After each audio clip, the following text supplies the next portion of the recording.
And in news coming in from Karnataka in the southern India, 4 arrests have been made in the mass molestation case. 2 of the 4 men who were arrested have been identified as Chinnu and Raja. They were allegedly stalking the survivor for the last 1 week. The arrest was made by police from Banaswadi and Hennur. The survivor has since recorded a statement in which she says she used to order food from the restaurant where the 2 accused worked. In a CCTV video that went viral online, the 2 accused are seen waiting on a scooter as the victim walks home alone.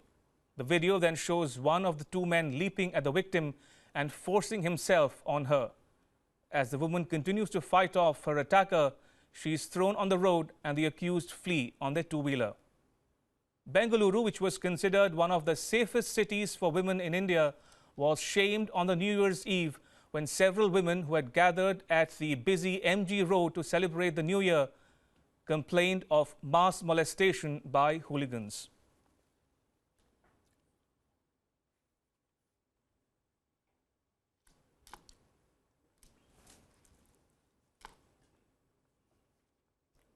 And joining us live on phone from Bengaluru is WION's correspondent Nishchita Virendra. Now, Nishchita, tell us what you've picked up so far from your sources on the ground.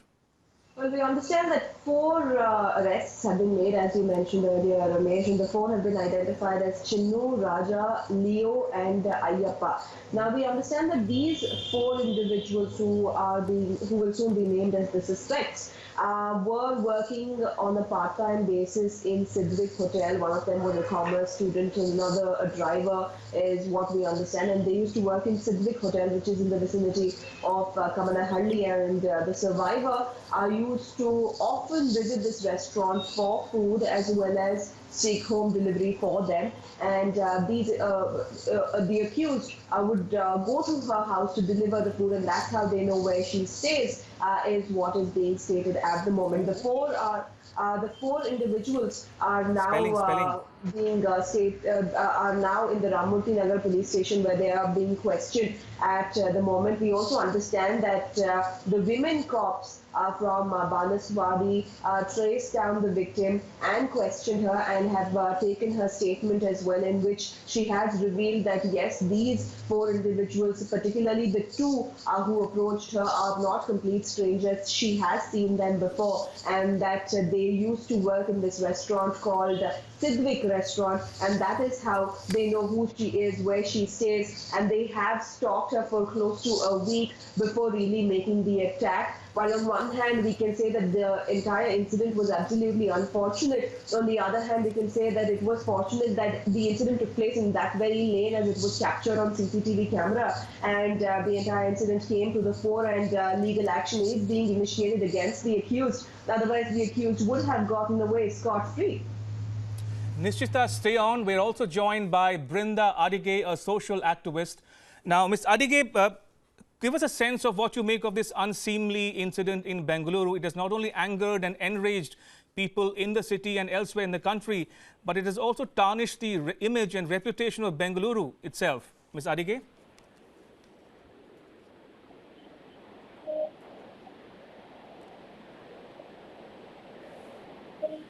Ms. Adige, if you can hear me, give us a sense of what you make of this unseemly episode in Bengaluru, which has enraged people countrywide, and it has also tarnished the image and reputation of Bengaluru city itself.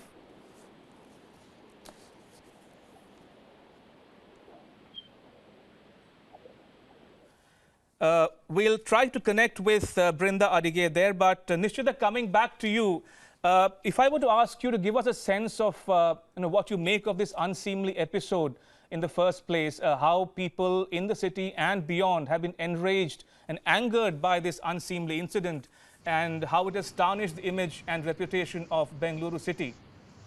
Absolutely, without a doubt, not only will this tarnish the image of Bengaluru as a safe city, but also let's not forget that the Karnataka government is looking forward to the Pravasi Divas that is due to happen in a short while from now, and that is the reason why this could tarnish not just Bengaluru but the entire image of brand Bengaluru that has been built up not just in India but across the world. If women are not safe, if it is so easy for hooligans and stalkers to actually attack women in the presence of public, we're not talking about an isolated locality here. We're not talking about a dark lane here. We're talking about one of the more active areas, one of the more student-friendly areas of the city called Kamanahalli. But on one hand, we have the Kamanahalli incident. On the other, you have the Brigade Road as well as the MG Road incident, where molestation happened in full public view, and it almost seemed like a free-for-all despite police presence. In fact, I did get to interact with a few of the police officials who were on location, a few of the constables and traffic police officials, and they went on to state that the crowd seemed absolutely uncontrollable. They had zero fear of the law, and they attacked any woman that came in their sight. Such incidents really go on to show it's not just about administration, it's not just about the police. Let's not forget that despite being outnumbered, we had a strong 1,500 police presence in Brigade Road and MG Road, but it is the very mindset that needs to be questioned here. Why are such incidents happening? Why are people assuming that it is okay to stalk a woman for weeks? It is okay to attack her. It is okay to approach her physically against her will. And these are the questions that really needs to be raised here. On the other hand, another important issue that we should not forget, while yes, arrests have been made, action is being initiated by the police, Praveen Sood has urged everyone to come forward with the slightest of evidence that they could have in their possession. But we should also not forget the fact that none of these victims have voluntarily approached the police to register a complaint. Now, this goes on to show that there is very little faith in the system, that action will be taken against the culprits and no questions will be raised against the victim, because let's not forget that victim bashing is definitely not something new to our country. Indeed, Nishchita. Stay on, Nishchita. We are joined now by Ms. Brinda Adige, a social activist. Ms. Adige, thank you for speaking to WION. If I might begin by asking you, give us a sense of what you make of this unseemly incident which has, enraged and angered people not only in Bengaluru but elsewhere in India and beyond. It's most unfortunate that something like this has happened in Bangalore, because down south and Bangalore has always been known to be a safer city than the rest of India. And something that happened on the 31st night is not just shameful but angers all of us. The other part that angers me is, why was no action taken against the perpetrators? There were, of course, the number of police and the number of people celebrating New Year Eve was way above. The number of police was very, very small. But still, there were women who went up to the policemen and women complaining that so-and-so person is doing this to me, has tried this with me. They could have been taken into preventive custody. And the police have the power and the authority to take suo motu action. So the whole question is, why was this action not taken? Would this not have been a lesson taught to others who have also had this in mind, that they can grope and molest and tease women who have come there? Because it's not that these things just happen on the spur of the moment. Many of them keep this in mind, plan and plot and come there. And when somebody pointed out that these are the people doing it, the police should have taken action. Secondly, the impunity with which men continue to molest and sexual violence on women continues is because of the shameful, obnoxious statements continuously being made by politicians. Brushing off all of these incidents of crime, absolutely criminal in nature, is that boys will be boys, these things happen, why should women wear clothes like this, why should they go out at such and such a time? And this further angers me that my elected representative has the gall to say that safety and protection of me as a woman and other women solely is on us. It is our responsibility to be safe. It's our responsibility not to get molested. This is what needs to be challenged and questioned. Indeed, Ms. Adige. Stay on, Ms. Adige, and you, Nishchita, as well. We have some more update on this story. The survivor you see in these visuals apparently is a member of the Northeast community. This has been reported by Northeast Today, one of the most prominent publications from the region. For more, let's go across to WION's Archit Sheshadri. Archit, give us more details, if you will. Yeah, Ramesh, good morning to you. We're getting new detailed information about the identity of this victim. The Northeast Daily released a report saying the victim is from the northeastern part of India. Again, not at this point an exact state or location, but saying that she was from the northeast part of India, and then she was living in Bangalore with her roommate in that area, Kamannahalli. A lot of people in that region, we're being told, are from the northeast part of India, as well as people from the Middle East. But police say at this point they're not treating this as something that is race-related or as ethnic profiling, but one that targets women. But interesting information to emerge with regards to this. Bangalore at one point was considered safe for people from northeast India, according to that report, but eventually reports saying that many people from Nagaland and Manipur were beaten up for not speaking the local language, their Kannada. Police say the victim was sharing a room with her friend on the street where that crime happened, walking back from a New Year's party.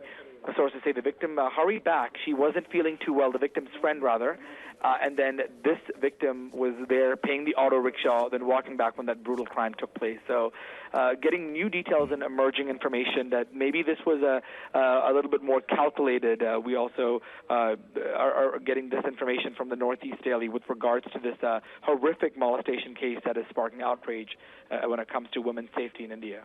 Indeed, Archit, but stay on, Archit, because this is not the first time such incidents of molestation or sexual violence against women, especially from the northeast of India, have been reported not only from Bengaluru but also in other metropolitan cities across India, including the national capital of Delhi.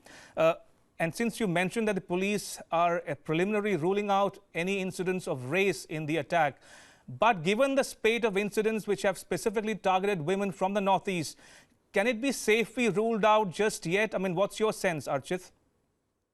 It's still too early to tell to sort of identify that, so it's very difficult to try to figure that out, to see, if it was specifically for Northeast, that's why she was targeted, or, if it was one of those a stalking type situation. So very preliminary at this point, but certainly a horrific coming on New Year's Day, when there was such a huge police presence out there at the city of Bengaluru. This is not the only incident that was reported on New Year's. There was so much going on in the city. There were 1,500 police officers apparently out and about protecting people, but the big question at this point is who is to blame? Was enough done? Was enough done to protect the people, the women, the children, the people of Bangalore? Could this have been avoided? That is the big question that is not coming in. But to reiterate, when it comes to this specific angle of the story, it was police are still treating it as a crime against women. Women, not about ethnic profiling or racism. So certainly a lot of people from the Northeast may be on edge there. We've seen incidences of people there being beaten up for not speaking the language from students from Manipur and Nagaland. So a big question mark at this point on what will happen next. When will these attackers be brought to justice? Indeed, Archit. Archit, stay on while I'll bring in Brinda Adige and our WION correspondent in Bengaluru, Nishchita, back in the discussion. Ms. Adige, if I can get back to you first. You just heard our colleague Archit reporting there about a media report which suggests that the victim or one of the victims hails from the northeastern part of India. There seems to be no end to the incidents of violence against women in metropolitan cities. Ms. Adige, what does that tell you about us as a country or as a society or people? And what does it say about policing and law and order in particular?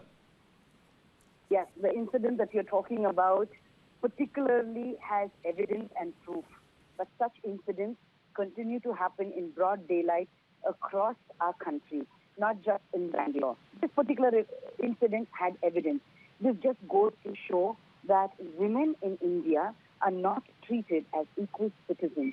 The Constitution provides us this right, but this entitlement is not respected by the others. And India being largely patriarchal, this continues within the system and the mechanisms and the politicians, continually placing the blame, the responsibility to be safe and be protected on the woman, continually talking about culture, talking about tradition, talking about practices and rituals that degrade women and subjugate women. It also goes to show that we have legislation, we have rules, and they are pretty progressive, at least for now, but none of them are being enforced. these crimes, especially sexual crimes against women, get brushed off as, these things really happen. It doesn't matter. You should not have been there. So it goes again and again. They are not looked at as human rights violations. They are not looked at as violations of women's rights. They're not looked at violation of human dignity, of the woman's dignity. It just is, women are second-class citizens. There is nothing that we want to give to them. In fact, yesterday there was another debate that I was on, and one of the men said, oh, but when women go out, you should always go with some man. So an XY chromosome walking with me would keep me safe from another XY chromosome. And that is the kind of understanding that is getting perpetuated on a daily basis. But Indeed. there are organizations that continue to challenge and fight. Indeed, Ms. Adage, thank you for sharing your thoughts with me on this issue. Like you said, there is a definite pattern to the incidence of sexual violence against women in India today. And it is time, perhaps, for the state governments everywhere, including the federal government at the center, to get their act together. Thank you, Ms. Adage, for speaking to WION. If I might go back to our WION correspondent in Bengaluru, Nishrita, and we're also joined live by WION correspondent Archit Seshadri from New Delhi. Nishrita, in 2012, for instance, we had the unfortunate gang rape of a young paramedic in New Delhi, which was in many ways a watershed moment in contemporary Indian history. But in the last 4 or 5 years, nothing seems to have moved on the ground, as it were. What's your sense from Bengaluru when you see such incidents which are happening with alarming regularity in Bengaluru and outside? What's the sense you are getting, Nishrita? Absolutely. It's not just about Delhi that we're talking about or about Bengaluru. We are seeing a continuous spate of sexual crimes against women coming to light. Whether we talk about this latest incidents rather that took place on New Year's Eve, or for that matter, a couple of years back, Bengaluru had a spate of sexual crimes against little children in schools. You also had a girl being abducted from the Manipal area of coastal Karnataka a few years back at night, which is also a student area. On a regular basis, we are seeing such incidents come to light. Of course, after the entire Nirbhaya incident, there was a massive change as far as laws were concerned. What is rape, the definition of rape, under what laws these individuals can be punished, and even awarding the death sentence to the worst crimes was changed as far as the laws are concerned after the Nirbhaya incident. But what we have forgotten to change is the fact that there needs to be a shift in mindset of individuals. As Ms. Brinda Adage went on to point out earlier, although the Constitution of India gives equal rights to men and women in the country, this entitlement is not given so easily to women. Even to this date, even after the New Year's Eve incident, we had not just common men, we had even our politicians, even our administrators go on to make statements on record questioning why the women were there in the first place, why the women were wearing short clothes. Victim bashing, as I mentioned, is a common affair in India, and unfortunately nothing seems to have changed on that front. So the change needs to start right at the bottom. From school, education needs to be given to men and women, girls and boys, as to what is sexual violence and why it is not okay to approach someone physically or emotionally without their permission. Now, these are the basic instructions that any human being needs to have, but in India we just take it for granted that women should better be traditional.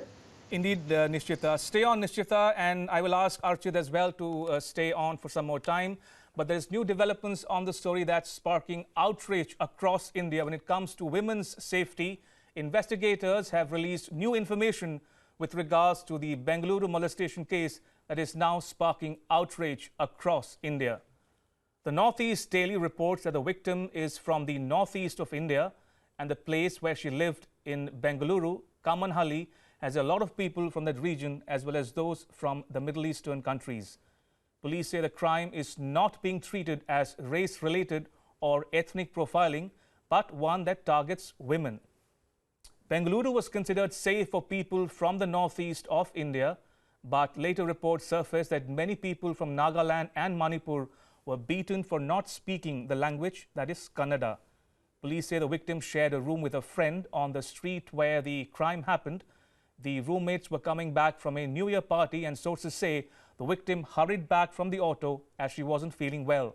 But then the victim paid the auto and walked, and when the attackers molested her, the man who attacked her initially approached her to wish her for the New Year. Police registered the case for rape, molestation and robbery.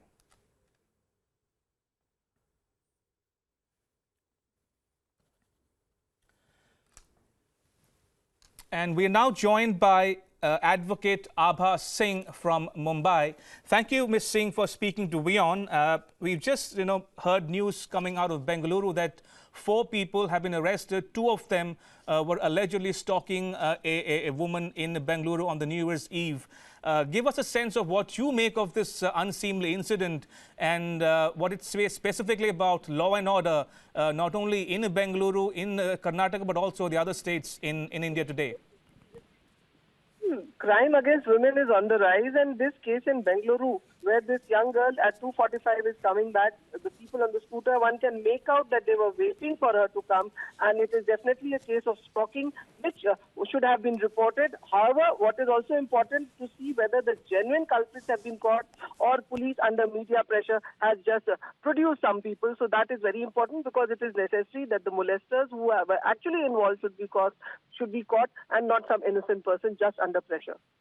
Indeed, Ms. Singh. I wanted to also get a sense from you as to what you make of the legislative changes or improvements that have been made in India ever since the watershed Nirbhaya rape case, which happened in December of 2012. Now, although we've had stronger laws, but the implementation of those laws, especially by the law and order authorities in India, given the fact that law and order is a state subject, what does it say about policing in India today, and what's the way forward to avoid or to counter such instances going forward? After Nirbhaya gang rape, the Criminal Law Amendment Act 2013 came, which made gang rape and where a victim was left in a vegetative state or had died, there was death penalty for the rapist. And rightly in Nirbhaya case, the rapists have been given death penalty, although it is a tragedy that their appeal is still pending in the Supreme Court and they are yet to be hanged. But there were other offences like stalking. 354A was added, where molestation, sexual assault was made cognizable. Voyeurism, stalking were the new offences which were added, and however there was a resentment among the politicians who said stalking should not be an offence. Nonetheless, it was made, and it is seen that in acid attack cases, usually the accused have been stalking the victims. So the problem is that the police doesn't take these cases seriously. As one of the victims in Bengaluru molestation case was saying that she was scared to go to the police because they are rude, and that is what she said on the channels. And also with the Home Minister making such statements that these crimes are related to Western dresses or exposure, that does not emit confidence among the women to come forward to the law enforcing agency and register their complaints. Primarily, that is why the victims have not come forward. However, when the law is very clear, when 154 of the CRPC clearly says that only information offence is sufficient to register a suo motu FIR, why did Bengaluru police not register the FIR on day one rather than wait for victims to come forward and give time to the molesters to escape the hands of law? Indeed, Ms. Singh, some valid questions you have raised there. Thank you so much for speaking to WION. I will also thank our WION correspondents in Bengaluru and New Delhi, Nishchita Virendra and Archit Seshadri. Thank you all for joining us on this discussion. With that, it's a wrap on this bulletin, but news continues here on WION. You can catch all the latest updates on our social media, mobile and digital platforms. Thanks for watching. Bye-bye.